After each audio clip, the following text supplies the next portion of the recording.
though there was never much money over.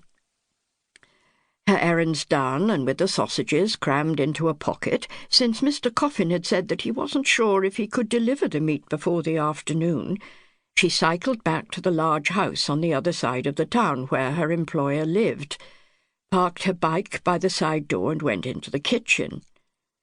There she handed over the sausages, hung up her sopping raincoat to dry, and went along to the little cubbyhole where she spent most of her days, making out cheques for the tradesmen, making appointments, writing notes and keeping the household books.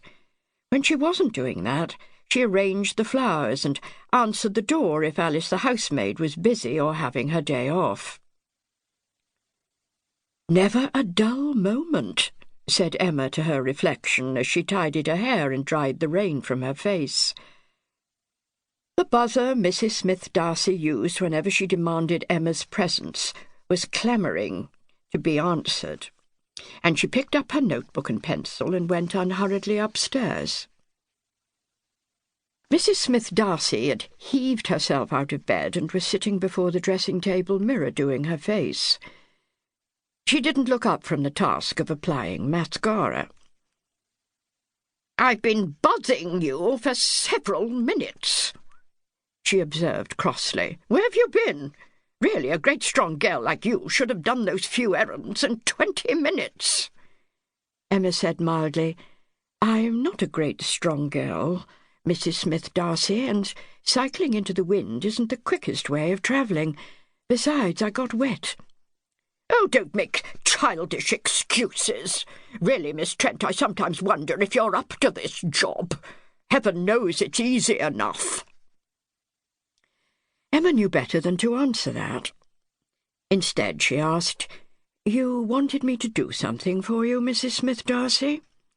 "Tell cook I want my coffee in half an hour. I shall be out to lunch, and while I'm gone, you can fetch Frou-Frou from the vet.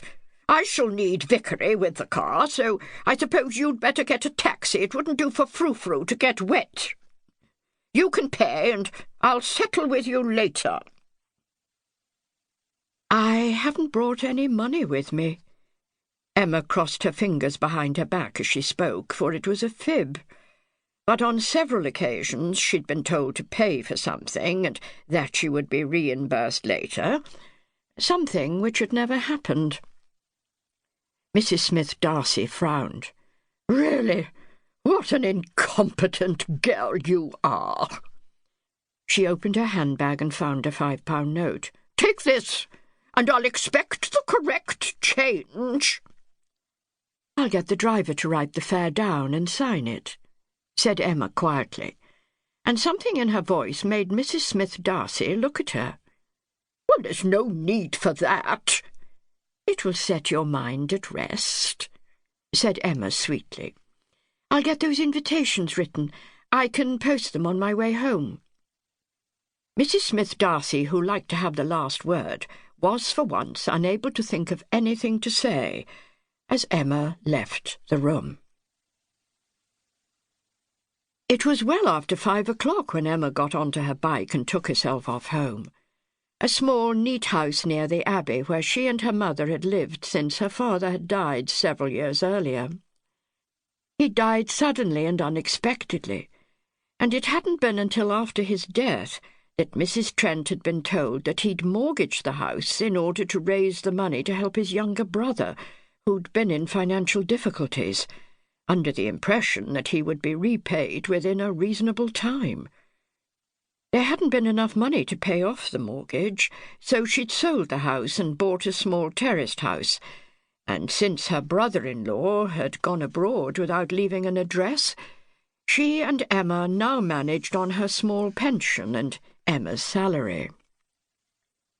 That she herself was underpaid, Emma was well aware, but on the other hand her job allowed her to keep an eye on her mother's peptic ulcer. There was an alley behind the row of houses. She wheeled her bike along its length and into their small back garden, put it in the tumble-down shed outside the kitchen door, and went into the house. The kitchen was small, but its walls were distempered in a cheerful pale yellow, and there was room for a small table.